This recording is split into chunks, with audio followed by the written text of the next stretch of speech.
Glen Combs is another example of a player that benefited tremendously from playing in the ABA.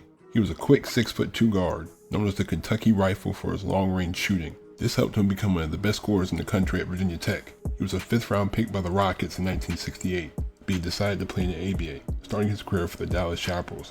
He took full advantage of the three-point line, launching over 200 of them as a rookie.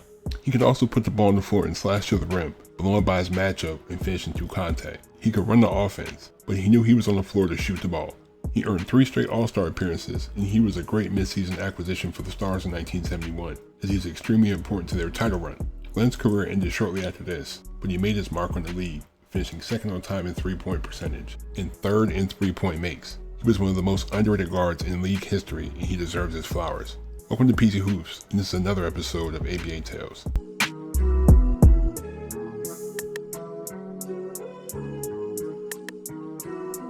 Glen was born on October 30th, 1946 in Hazard, Kentucky. He spent hours working on his jump shot, and it was extremely accurate by the time he was in high school, as it helped him set the all-time scoring record at Carr Creek.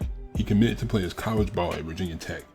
He joined John Wetzel and Ron Perry on a Hokie squad that lived and died by their offense. But they were solid, winning 14 of their first 16 games. They finished the season at 19-4, qualifying for the NIT, but they lost in the first round to Temple. Glen's sophomore season was solid, as he averaged 11 points and 3 rebounds. Glen's junior year would really put him on the national radar, as he dropped 23 on Duke in the season opener, followed by 27 on Penn State, 25 on Wake Forest, and 31 on William & Mary. The Hokies were locked in on defense this year, as their 17-6 record secured their first trip to the big dance in school history. Glen's much improved junior season saw him average 21 points and 3 rebounds. He put up 18 points and 3 rebounds in their first round game against Toledo, along with a 29-point explosion against Indiana. The Hokies faced Dayton in the regional final, but Glen had a rough showing, dropping 16 points and 8 rebounds on 7 of 23 shooting. Glen was named to the All-Tournament team. A lot of Virginia Tech's big scorers had graduated in 1967, so Glen was the main guy as a senior. The Hokies weren't winning that much, but Glen was lighting it up, dropping 32 on Duke, 33 on Idaho State, 29 on BYU, and 35 on Bowling Green. They didn't make the tournament with a 14-11 finish, but Glen averaged 21 points and 4 rebounds on 50% shooting. Glen was a 5th-round pick by the San Diego Rockets, and he decided to play in the ABA where he felt he had a better chance at playing time. He joined the Dallas Chaparrals, where he shared the backcourt with Ron Boone. With Sidney Powell and John Beasley occupying the forward positions, his team had some promise. It took a while for Glen to get into a rhythm, but 34 points against the Pipers was a good sign. He was pretty consistent in February, and March wasn't too bad either. He wasn't that efficient, but he was elite behind the three-point line, as he shot 36%, which was 2nd in the league. His 84 makes were the 4th most, and he was one of 4 players on the team to average at least 15 points. Their defense was their strength though, allowing the lowest field goal percentage and the 2nd fewest points, and their 41-37 record was enough for the playoffs. Glen averaged 15 points, 3 rebounds, and 2 assists, as the Chaps faced the Buccaneers in the semifinals. His shooting stroke was a little inconsistent this series, but he exploded for 40 points on 53% shooting in Game 6 to force a Game 7. But he came back down to earth with 15 points as the Chaps lost by 6. Dallas finally fixed their issues at center by trading for Manny Leaks. Glen's scoring would reach a career level this year, as he averaged 26 points in the first 4 games. He would drop a season-high 39 points on Miami, while dishing a career-high 16 assists against them a month later. He nearly dropped a triple-double on the Stars, with 33 points, 12 rebounds, and 9 assists. Glen made his first All-Star game, ranking 10th in points, 11th in assists, 4th in three-point percentage, and 2nd in makes. Manny and Cincy had career seasons, as Dallas had done a complete 180, sporting an elite offense with a terrible defense. They still finished with 45 wins, which was 2nd in the Western Division, as Glen averaged 22 points, 3 rebounds, and 4 assists. He dropped 33 in the opening game of the semifinals against the Stars, but they lost. He went off for 32 points on 50% shooting in Game 5, but they lost to go down 3-2. He was cold in Game 6, shooting 5 from 14 as the Chaps lost by a point.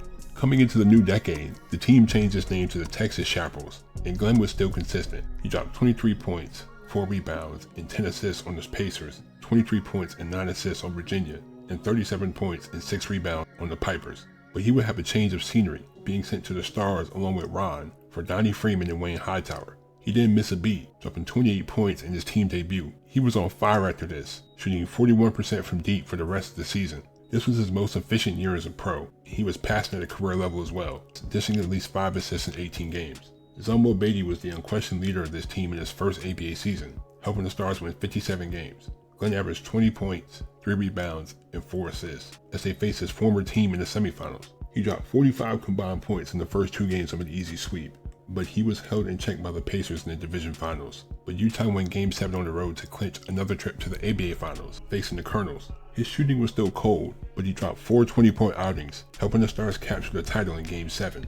With the addition of Jimmy Jones and the breakout of Willie Wise, Glen's role in the offense was reduced, but his elite shooting kept him on the floor. He started the season with 26 points, but he was a solid secondary playmaker as well. His long-range shot was really on point, as he made 7 threes against the Nuggets, while knocking down 5 of his 9 attempts against Kentucky. He actually led the league in three-pointers made, while also being the most accurate, becoming the first player ever to shoot 40% from 3 for an entire season. He made his third and final All-Star appearance, as the Stars had the second best record in the league at 60-24. Glen averaged 17 points, 3 rebounds, and 4 assists, as Utah faced Dallas in the semifinals. He was scoring pretty well, and the Stars easily swept him, moving on to meet the Pacers. This was another battle that went the distance, as Glen's best performance was in Game 5, with 20 points, 3 rebounds, and 7 assists, but the Stars gave away a 3-2 series lead to lose a tough one at home.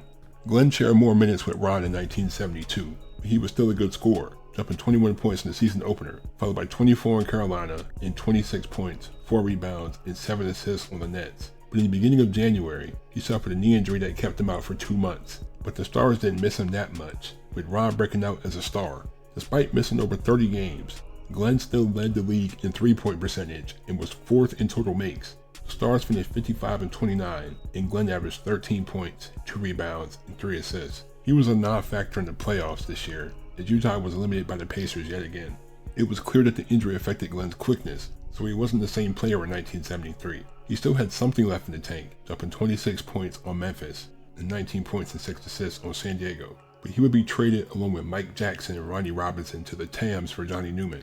Memphis didn't have anything to play for, so Glen had a lot of opportunities. He dropped 25 points and 7 rebounds on 8 of 12 shooting against Denver, and a near triple-double on San Diego, with 8 points, 10 rebounds, and 13 assists.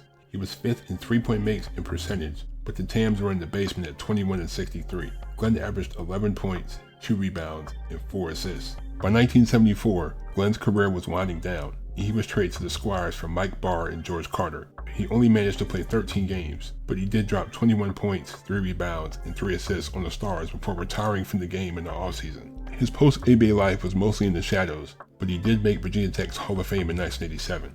Glen Combs took full advantage of the fast-paced style of the ABA. His elite shooting was a valuable asset, but he was a sneaky athlete, being able to rise up for surprise alley-oops and put-back layups, or blowing by his opponent for a difficult finish. He was one of the ABA's best shooters, but he was also one of its most underrated players, and he provided all-star level production for a solid 3-year stretch. His name is forever etched in the record books, as he is 2nd all-time in 3-point percentage and 3rd all-time in makes. Thank you guys, I really appreciate y'all. It's just cool. I like to look at these just players that the ABA had, and nobody really talks about Glen Combs. Like, he's one of the better shooters, like the first guy to shoot over 40% from 3, because I'm like, okay. And especially during college, he's really surprisingly athletic. There was a play in the college film where like he caught an alley-oop. He caught an alley-oop layup. I'm like, what? And this is like in the 60s, and you got the point guard going for an alley-oop layup. Like a 6'2" point guard doing that is crazy.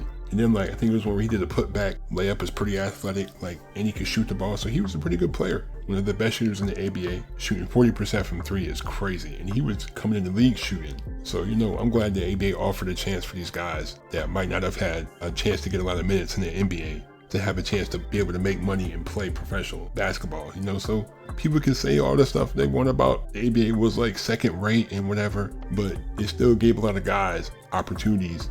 Thank you for watching. I really appreciate you. Leave a like if you enjoyed, hit that subscribe button if you're new to my channel.